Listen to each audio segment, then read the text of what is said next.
గొప్ప ప్రణాళిక కలిగి ఉన్నాడు దేవుని బిడ్డ నీ జీవితంలో. ఆ ప్రాంతంలో ఒక గొప్ప శాసనం బయటకు వచ్చింది, ఎవరు ఉండకూడదు అని. గొప్ప విషయం ఏంటంటే, ఏ రాజు ప్యాలెస్ లో నుండి ఆ శాసనము బయటకు వచ్చిందో నా దేవుడు ఆ బిడ్డని తీసుకుని అదే ప్యాలెస్ లో పెట్టేసాడు. ఎందుకో తెలుసా? ఆయన చిత్తము నెరవేర్చబడాలి, ఆయన ఉద్దేశంలో నెరవేర్చబడాలి.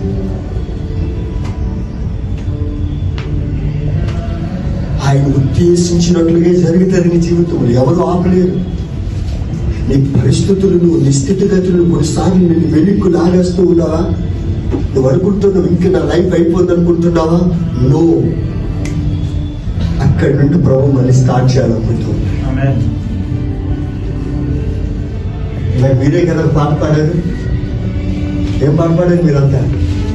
ఏమైనా చేయగలరు, ఏమైనా చేయగలడు, ఏదైనా చేయగలడు, ఎలాగైనా మార్చగలడు. కానీ ఒక్కటి మాటగా నీ చుట్టూ నిన్ను నలిమేసినట్లుగా, నిన్ను పిసికేసినట్లుగా, నిన్ను అణిచేసినట్లుగా ఉన్నప్పటికీ కూడా ఆ స్థితిగతుల్లో నుండి మళ్ళీ దేవుడు తన చిత్తాన్ని నెరవేర్చడానికి దేవుడిని నిలబెట్టుకుంటాడు. నిలబడి ఎందుకో తెలుసా? ఆయన ఆలోచన నీ జీవితంలో, ఆయన ఉద్దేశంలో నీ జీవితంలో అది జరగకుండా నేను విడిచిపెట్టాను. ఆయన నువ్వెంత దూరంగా ఆయన పారిపోయాను. ఆయన నేను ప్రేమిస్తూ ఉన్నాను. స్టిల్ ఈ రోజుకు కూడా ఆయన ఎందుకు నేను పట్టుకున్నాడో తెలుసా? ఆయన అనుకునేది ఇంకా నీ జీవితంలో జరిగించలేదు. నువ్వెప్పుడో చచ్చిపోవలసింది. కోవిడ్ టైంలో చాలా మంది వెళ్ళిపోవలసింది. కానీ ఎందుకు ఆయన నిన్ను సజీవుడిగా పట్టుకున్నాడో తెలుసా? సజీవుడైన దేవుడు ఒక ఉద్దేశం కలిగి ఉన్నాడు జీవితం. ఆ ప్రతిరోజు కూడా ప్రార్థన చేసింది, థ్యాంక్ యూ జీసస్, నన్ను కళ్ళు ఇవ్వనందుకు నీకు వందనాలు. ఎందుకంటే ఈ లోక పాపంలో నేను పడిపోకూడదు ఉన్నందుకు. ఒకవేళ నా కళ్ళు నీ లోకంలో పడిపోతే నా పరిస్థితి ఏమవ్వాలి? అయ్యా నేను స్తుతిస్తూ ఉన్నాను. ఈరోజు ఆమెనందరూ తునీకరించారు, ఆమెని దూరంగా పెట్టారు, వేదన చేశారు, చెమచూపు చూశారు.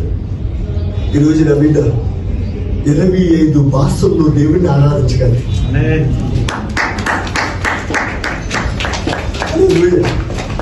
రీసెంట్ గా ఆమె సెలెక్ట్ అయింది కీబోర్డ్ లో వరల్డ్ గిన్నిస్ రికార్డ్.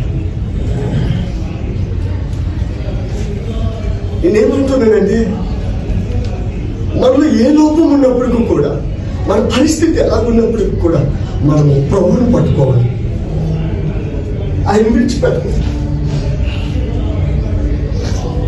మనకున్న ఆధారం ఒకటే ఆయనే, మనకున్న బలం ఒకటే ఆయనే.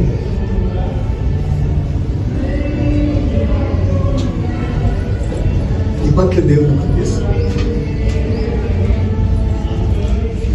నిన్ను బాధపడుతున్నారా? నిన్ను వేదన చేస్తున్నారా?